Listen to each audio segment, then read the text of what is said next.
श्री गणेशाय नमः। नमस्कार दोस्तों, ये राशिफल चंद्र राशि पर आधारित है। चंद्रमा मन का कारक है। हमारे मन और मस्तिष्क पर चंद्रमा का गहरा प्रभाव होता है।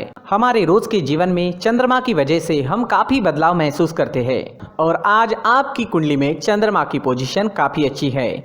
जी हाँ, चंद्रमा इस दिन आपकी कुंडली में दूसरे भाव में रहेंगे, यानी धन भाव में रहेंगे। ये दिन आपके लिए सफलता लाएगा। आपके अटके हुए काम पूरे हो जाएंगे, मन प्रसन्न रहेगा, खुशनुमा माहौल रहेगा। नौकरी में और बिजनेस में दोनों जगह आपको लाभ ही लाभ मिलने वाला है। जी हाँ, धन भाव में चंद्रमा होने से आपको धन की प्राप्ति हो सकती है। आपके बिजनेस में मुनाफा होगा। आपको हर तरह से लाभ होने की संभावना है। इस दिन पैसों का लेन देन करना आपके लिए फायदेमंद रहेगा। अगर कहीं निवेश करना है तो जरूर कीजिए। आज का निवेश आपको अच्छा फायदा दिला सकता है। ये दिन आपके परिवार वालों के साथ मजे में बीतेगा। जी हाँ, दूसरा घर कुटुंब का स्थान भी माना जाता है। आपके परिवार में इस दिन कोई छोटा मोटा फंक्शन भी हो सकता है। पारिवारिक सुख के मामले में आज का दिन बहुत अच्छा है। आप अपने परिवार को वक्त दे पाएंगे। अगर इस दिन आप थोड़ा वक्त निकाल सके अपने परिवार के लिए तो परिवार के साथ एंजॉय करें, घूमने फिरने जाए तो बहुत अच्छा रहेगा। सेकंड हाउस आपके कुटुंब से, परिवार से और धन से जुड़ा हुआ है। ग्रहों की पोजीशन आपके ही फेवर में होने के कारण पारिवारिक व धन के मामले में काफी लाभ मिलने वाला है। अगर किसी से मनमुटाव या तकरार है तो आज रिश्ते अच्छे बनेंगे। बिजनेस में मुनाफा व धन प्राप्ति के मौके मिलेंगे। धन प्राप्ति के नए नए रास्ते भी इस समय में मिल सकते हैं। स्टूडेंट्स के लिए भी ये समय बहुत अच्छा रहने वाला है। स्टूडेंट्स इस दिन अच्छी एकाग्रता से पढ़ाई कर पाएंगे। पढ़ाई करने में मन भी लगेगा। विद्यार्थियों को आज अपने फ्यूचर के लिए प्लानिंग करना अच्छा रहेगा। जी हाँ, अपने फ्यूचर के लिए प्लानिंग करने के लिए ये दिन बहुत बढ़िया है। प्लानिंग जरूर करें। अगर कोई एग्जाम है, किसी कॉम्पिटिटिव एग्जाम की तैयारी में जुटे हैं तो समय आपके साथ है, बिल्कुल चिंता ना करें। विदेश जाने के मौके भी इस समय में आपको मिल सकते हैं या विदेश से धन कमाने के मौके भी इस समय में आपको मिल सकते हैं, तो मौकों का फायदा जरूर उठाएं। अगर पर्सनल लाइफ की बात करते हैं, लव लाइफ की बात करते हैं तो लव लाइफ के लिए ये दिन बहुत अच्छा रहेगा। अपना प्यार व्यक्त करने के लिए ये समय अच्छा है। मैरिड लाइफ में मधुरता रहेगी। पार्टनर एक दूसरे को अच्छे तरीके से समझ सकेंगे। अड़चने या तकरार दूर होती दिखेगी। अगर किसी को प्रपोज करना है तो समय अच्छा है, कर सकते हैं। सफलता मिलने की पूरी संभावना रहेगी। आज का दिन प्रसन्नता व आनंद से भरपूर रहेगा। इस वजह से दिन का पूरा लाभ उठाए, दिन को पूरी तरह से एंजॉय करने की कोशिश जरूर करें। अगर स्वास्थ्य की बात करते हैं, सेहत की बात करते हैं तो इस दिन स्वास्थ्य से जुड़ी कोई भी परेशानी नहीं होगी। दिन आनंद से भरपूर होगा। जो पहले से बीमार है उन्हें भी आराम मिल सकता है। अपने खान पान पर ध्यान दें, योगा करें, प्राणायाम करें और सुबह का टहलना शुरू रखें। अगर आपको ये जानकारी अच्छी लगी तो इस वीडियो को लाइक जरूर करें। दोस्तों, ये राशिफल चंद्र राशि पर आधारित है, लेकिन कभी कभी हमारी पर्सनल कुंडली में बाकी ग्रहों की पोजीशन कुछ इस तरह की होती है कि आपके राशिफल परिणाम में बदलाव दिख सकता है। इसलिए राशिफल को एक मार्गदर्शन के तौर पर लिया जाए तो ज्यादा अच्छा रहेगा। दोस्तों, सभी राशि के लोगों के लिए जीवन में आगे बढ़ने के लिए कुछ जरूरी बातें वीडियो में आगे बताई गई है, तो वीडियो आगे जरूर देखें। नमस्कार दोस्तों, व्यक्ति को अपने जीवन में सफल होने के लिए मेहनत के साथ साथ भाग्य का साथ होना भी बहुत ही आवश्यक होता है। अगर व्यक्ति का भाग्य उसका साथ देता है तो कम मेहनत में ही अधिक सफलता प्राप्त होती है। परंतु कई बार ऐसा देखा गया है कि व्यक्ति के जीवन में कई ऐसी घटनाएं घटित होती है जिसकी वजह से उसको बहुत सारी परेशानियों का सामना करना पड़ता है और इस स्थिति में व्यक्ति को बिल्कुल भी समझ नहीं आता कि ऐसा क्यों हो रहा है। दरअसल आपके घर में ही कुछ ऐसी चीजें होती है जो हमारे भाग्य को प्रभावित करती है, हमारे जीवन को प्रभावित करती है और उन चीज़ों के आसपास होते हुए भी हमें वो चीज़ें नज़र नहीं आती। वह चीज़ें हमारे चारों तरफ एक अजीब सा घेरा बनाकर रखती है, परंतु हम उसको नहीं देख पाते। इन चीज़ों से हमारे घर में और हमारे जीवन में नकारात्मकता फैलती है, जिसकी वजह से हमें नुकसान उठाना पड़ता है, जिसकी वजह से हमें भारी नुकसान उठाना पड़ता है। हम पूरी तरह से कंगाल हो सकते हैं। हम सोचते हैं हमारे जीवन में हमारी ग्रोथ नहीं हो रही है, लेकिन हम इन चीज़ों पर ध्यान नहीं देते। तो दोस्तों, इन चीज़ों पर ध्यान देना ज़रूरी है और वो चीज़ें अब मैं आपको बताने जा रहा हूँ।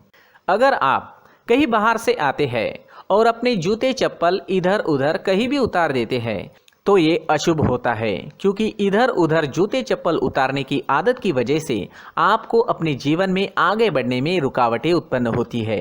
इससे उन्नति में बाधा आती है। इसलिए आप अपने जूते चप्पलों को उनकी जगह पर ठीक प्रकार से रखें। दोस्तों, काफ़ी लोगों को इस तरह की आदत होती है, कहीं से भी बाहर से आते हैं, कहीं भी जूते चप्पल फेंक देते हैं, कहीं पर भी उतार देते हैं। कुछ लोग तो घर के एंट्री के मेन डोर के सामने ही जूते या चप्पल डायरेक्टली उतार देते हैं। ये तो बहुत ही गलत है। साथ ही कुछ लोग जूते चप्पल उल्टे रख देते हैं, उस पर ध्यान नहीं देते। लेकिन इन चीज़ों पर ध्यान देना बहुत ज़रूरी होता है और जूते चप्पल हमारे जीवन को बहुत ज़्यादा प्रभावित करते हैं। दोस्तों, ध्यान रखें, जूते चप्पल हमेशा साफ सुथरे रखें और उनको उनकी जगह पर रखें। उनके लिए एक स्थान बनाएं, उस स्थान पर रखें।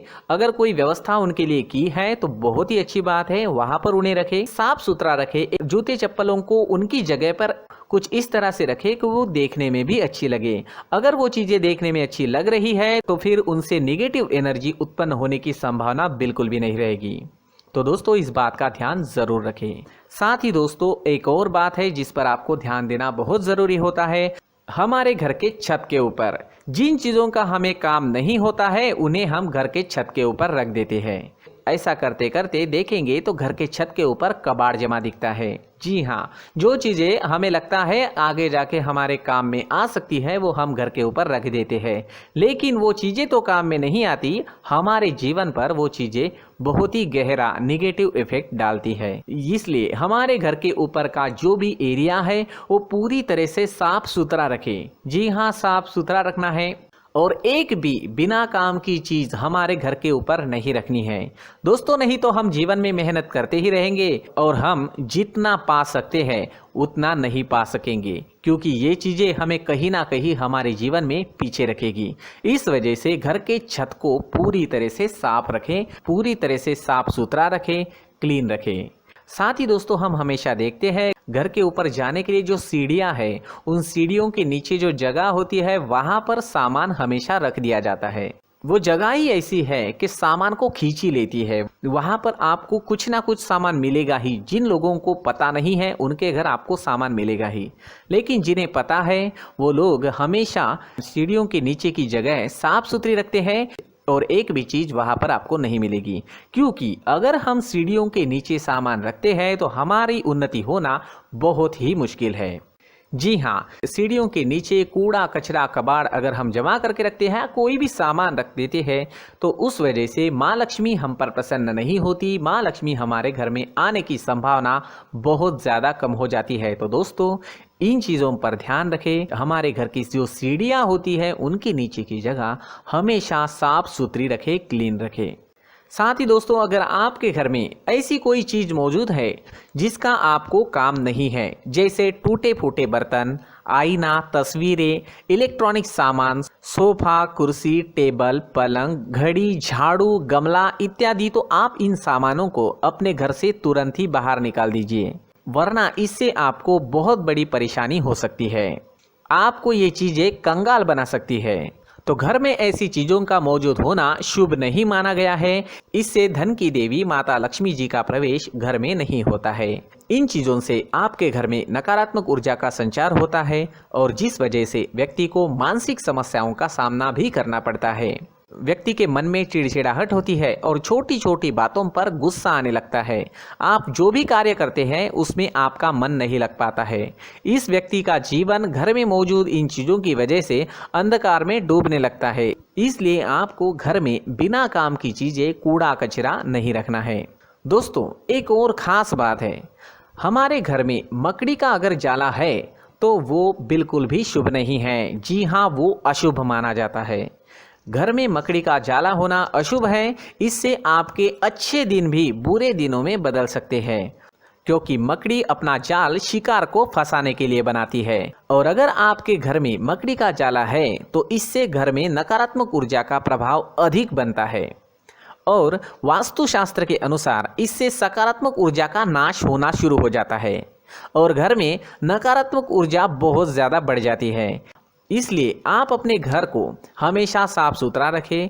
कम से कम 1 महीने में अपने घर के हर कोने की साफ सफाई ज़रूर करें। जी हाँ, वैसे तो एक हफ्ते में साफ सफाई करनी ही चाहिए, लेकिन ना हो सके तो 1 महीने में तो आपको घर पूरी तरह से साफ करना चाहिए और मकड़ी के जालों को खास करके अपने घर में बिल्कुल भी पनाह ना दें। दोस्तों, मुख्य द्वार भी हमेशा साफ सुथरा रखें। मुख्य द्वार को हमेशा सजाया जाता है, क्योंकि मुख्य द्वार से ही हमारे घर में लक्ष्मी का प्रवेश होता है। तो मुख्य द्वार को साफ सुथरा रखें और सजा कर रखें तो बहुत अच्छा रहेगा। इससे मानसिक रोग और घर की परेशानियां दूर हो जाएगी, धन की कोई कमी नहीं रहेगी और इसके साथ साथ आय के नए स्रोत भी खुलने लगेंगे। इसी के साथ और कुछ चीज़ें हैं, जैसे टूटी फूटी जो भगवान की मूर्तियां होती है वो हमारे घर में नहीं रखनी चाहिए। साथ ही जो भगवान के पुराने फोटो है जो जमा करके रखे हुए होते हैं, तो दोस्तों वो चीज़ें नहीं रखनी चाहिए। जो भगवान के फोटो या भगवान की मूर्तियाँ जो घर के मंदिर में हैं, बस वहाँ तक सीमित है। अगर आपके घर के शोकेस में भी वो मूर्तियाँ रखी है, कुछ फोटो रखे थे, उन्हें भी साफ करते रहना चाहिए। जिन चीज़ों को हम मेंटेन नहीं कर पाते, साफ नहीं रख पाते, उन चीज़ों को घर से हटा देना ही आपके लिए अच्छा रहेगा। साथ ही दोस्तों, कुछ तस्वीरें हैं, जैसे डूबते नाव की तस्वीर या फिर झगड़े की तस्वीर या फिर कुछ ऐसी तस्वीरें होती है जो देखते ही हमें समझ में आ जाता है कि ये तस्वीर निगेटिविटी दर्शा रही है। इस तरह की तस्वीर भी आपको आपके घर में नहीं रखनी है। जी हाँ, इस तरह की तस्वीर लगाने से भी हमारे जीवन में उसी तरह की घटनाएं घटित होना शुरू हो जाता है। हर एक चीज़ हमारे घर की हम पर प्रभाव डाल रही है, तो इन चीज़ों को ध्यान में आपको रखना होगा। तो दोस्तों, कुछ ऐसे छोटे मोटे बदलाव करके हम हमारे जीवन में खुशियाँ ला सकते हैं, तरक्की ला सकते हैं, धन ला सकते हैं, माँ लक्ष्मी जी का प्रवेश हमारे घर में हो सकता है। तो इन चीज़ों को ज़रूर आजमाएं। इस तरह के बदलाव आप आपके घर में ज़रूर करें। धन्यवाद।